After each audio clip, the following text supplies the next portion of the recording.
Сайн байцгаана уу? Бэмт орж байна. За тэгээд дамнуужийн дөрөвт анх удаага явж байна. За бидэд болохоор энэ хандгаатд маш гоё байгальтай газар ирлээ. Өнөөдөр жоохон хүүтэн байсан ч гэсэн бидний уур амьсгал амар гоё дулаахан. Тэгээд маш гоё таалагдлаа. Анх удаа явж байхад маш их таалагдлаа. Гоё байлаа. Тэгээд бүх хүн айгүй гоё нөхөрсөг. Тэгээд зөндөө гоё. Одоо энэ цөөхөн цагийн дотор энэ дөрвөн ном мэдэж авах боломжийг гээд дамнууж юм бидэнд амар болохоор. За миний уншсан ном болохоор Израилийн инновацийн нууцуд байгаа. За тэгээд энэ дотор болохоор Израильд одоо ямар инновацууд төрсөн бэ? Тэгээд үүсэл хөгжлөний талаараа. Намайг Цэцгээ гэдэг.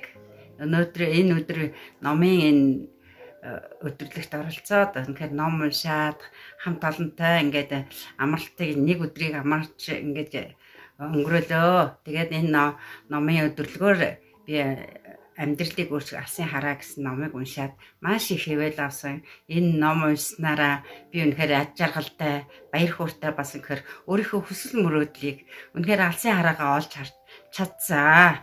Үнэхээр ном унших ямар ач холбогдолтой, үнэхээр хүнд бас их гоё өгөөжийг өгд юм байна. Баяр хөөргийг өгд юм байна. Үнэхээр баяр баясгалан үнэхээр аж жаргалтай ийм цаг байх цагийг өнгөрөөсөндөө үнэхээр талархаж байна. Баярлалаа. Сайн байцгаана уу? За өнөөдөр би амьдралдаа анх удаа ном унших кемпэд явж үзлээ. Тэг үнэхээр сайхан байлаа. Монголын байгаль дээр ном зингээ бас хамтдаа өөр орчноос ирсэн, өөр орчинд амьдардаг хүмүүстэй хамтдаа ном уншин бас нөхөрлөх сайхан байлаа.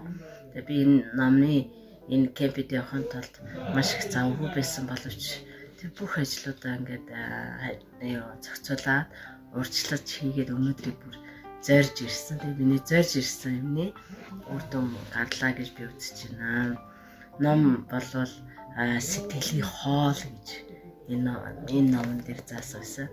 Тэгэхээр бид нар махан бидэл хоол идэдэг, хоолоо тогтмол иддэг.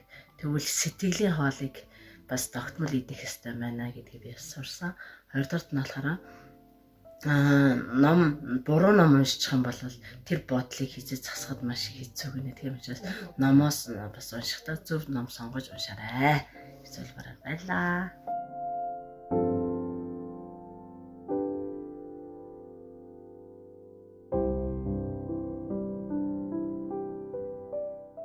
Хамтдаа уншиж, хамтдаа хөгжиж.